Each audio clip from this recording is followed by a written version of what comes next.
चलिए स्टार्ट करते हैं नेक्स्ट वीडियो। इसमें हमको एरिया फाइंड करने के लिए कहा गया है x square upon a square plus y square upon b square equals to 1।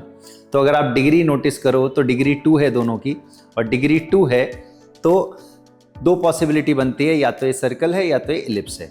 अगर मैं इनके कोफिशिएंट्स को पे नज़र डालूं तो उससे मुझे पता चलेगा, क्लियरिटी आएगी कि ये सर्कल है या फिर ये इलिप्स है। तो अगर आप ध्यान से देखो इनके कोफिशिएंट्स अनइक्वल हैं, कोफिशिएंट्स अनइक्वल हैं तो ये क्या बनेगा, इलिप्स बनेगा। तो चलिए ड्रॉ करते हैं, और यहाँ हमको एक एजम्पशन डालनी पड़ेगी, या तो ए बड़ा है या तो बी बड़ा है, अदरवाइज ये इलिप्स नहीं बन पाएगा। ठीक है ना। तो यहाँ पर हमने एजम्पशन डाल दी कि ए बड़ा है किससे, बी से। अब स्टार्ट करते हैं। सबसे पहले इसको प्लॉट कर लेते हैं। हमने x को 0 पुट किया, जैसे ही x 0 होगा ये वाली टर्म पूरी वैनिश कर जाएगी और y स्क्वायर आ जाएगा b स्क्वायर के बराबर। y square equal to b square है तो y कितना आया, प्लस माइनस b। मान लेते हैं ये डिस्टेंस b है तो उतना ही डिस्टेंस नीचे माइनस b भी होगा। तो एक ये पॉइंट हो गया मेरा 0, b और ये हो गया 0, माइनस b। क्योंकि a बड़ा है तो ध्यान रखिएगा a थोड़ा लेंथ बड़ी रखनी है मुझे। अब अगर मैं y को 0 कर दूं, y 0 होगा तो ये वाली टर्म वैनिश कर जाएगी और x स्क्वायर आ जाएगा a स्क्वायर के बराबर। x square equals to a square, तो x कितना आ गया, प्लस माइनस a, और a बड़ा है तो इतना डिस्टेंस हम a ले लेते हैं। तो ये वाला पॉइंट मेरा a, 0 हो गया, और ये वाला इतना ही पॉइंट, इतना ही दूरी पर माइनस a 0। और मुझे पहले से पता है कि इलिप्टिकल शेप है तो भैया इलिप्स यहाँ से घुमा दीजिए, एक क्लोज्ड फिगर होगा इलिप्स, और ये हमारा इलिप्स बन गया। ठीक है, इसका एरिया हमको फाइंड आउट करना है। देखो मैंने आपको डिराइव कराया था, उसमें फिर बताया था कि हम क्या करते हैं, स्ट्रक्चर के बीच में एक छोटा सा एलिमेंट्री सेक्शन कट करते हैं रेक्टेंगुलर, फिर उसको ग्रो करते हैं 2 डायरेक्शन में। ठीक है, एरिया इंटीग्रेशन एक डायरेक्शन से नहीं निकल सकता, 2 डायरेक्शन होती हैं, 2 बार इंटीग्रेट करना पड़ता है, 2 डायमेंशन होती है, कॉमन सेंस की बात है। तो यहाँ पर हम लेकिन फॉर्मूला डायरेक्ट यूज करेंगे। ठीक है, उस बात को भी आपको हमेशा दोहराना है, हमेशा ध्यान रखना है।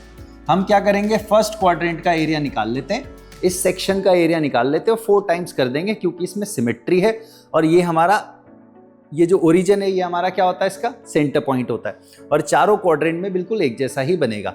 ठीक, तो ये एरिया हम फाइंड कर लेते हैं। अपने फॉर्मूले की जो कंडीशन जो हमने डिराइव करी थी दोहराओ, हम वही एरिया निकाल सकते हैं जो कर्व के नीचे का हो और एक्स एक्सिस पे बाउंड कर जाए, एक्स के नीचे ना जाए, कर्व के नीचे एक्स पे बाउंड, या कर्व के लेफ्ट साइड वाई पे बाउंड। तो ये एरिया कैसे निकलेगा, इसका फॉर्मूला है इंटीग्रेशन y dx। ठीक, ऑपरेटर जिसका, लिमिट भी उसी की।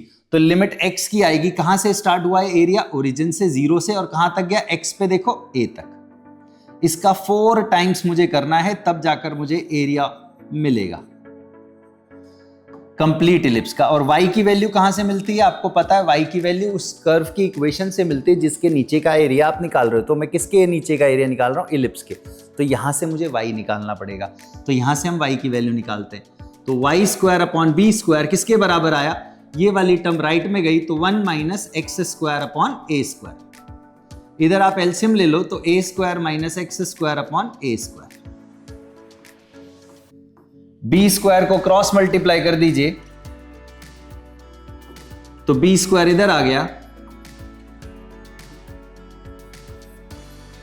और अब स्क्वायर रूट लगा दो। तो स्क्वायर रूट जब लगेगा तो b तो रूट से बाहर आ जाएगा, a भी बाहर आ जाएगा। हमने इनको पॉजिटिव लिया, अदरवाइज मॉड लगता है, हमेशा ध्यान रखना।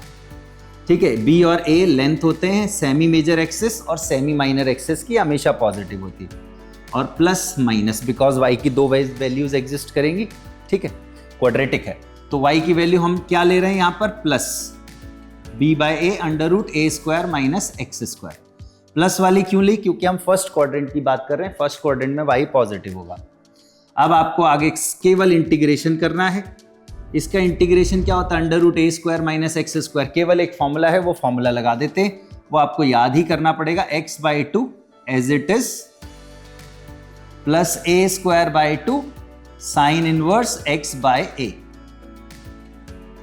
x क्या होता है, जो यहाँ वेरिएबल टर्म है, वेरिएबल पार्ट है, वही x होता है स्क्वायर के अंदर वाला। x का मतलब x ही नहीं लिखना हर बार, अगर यहाँ x माइनस 1 का होल स्क्वायर है तो x माइनस 1 लिखना पड़ेगा x की जगह, और a होगा यहाँ स्क्वायर के अंदर जो टर्म है, जो कांस्टेंट है, वो हमको a की तरह यूज करनी है, वो बाय डिफॉल्ट a ही है इसमें।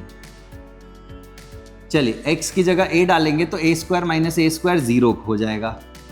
यहां पर अगर a डालेंगे तो a बाय 1 साइन इनवर्स 1 कितना होता है, कितना होता है sine inverse 1, pi by 2। Upper limit डाल दी, अब माइनस लगेगा लोअर लिमिट, जैसे ही 0 रखेंगे 0 इंटू एनीथिंग 0, और यहां 0 रखेंगे साइन इनवर्स 0 भी क्या वैल्यू देता है 0। तो ये हमारा फाइनल आंसर हो गया 4b/a into a² π/4। So final answer is pi ab² units. ये एरिया याद भी रखना है, कई जगह काम आ जाता है, बहुत बढ़िया फॉर्मूला है, इसको ध्यान रखिएगा। चलिए मिलते हैं आपसे नेक्स्ट वीडियो में।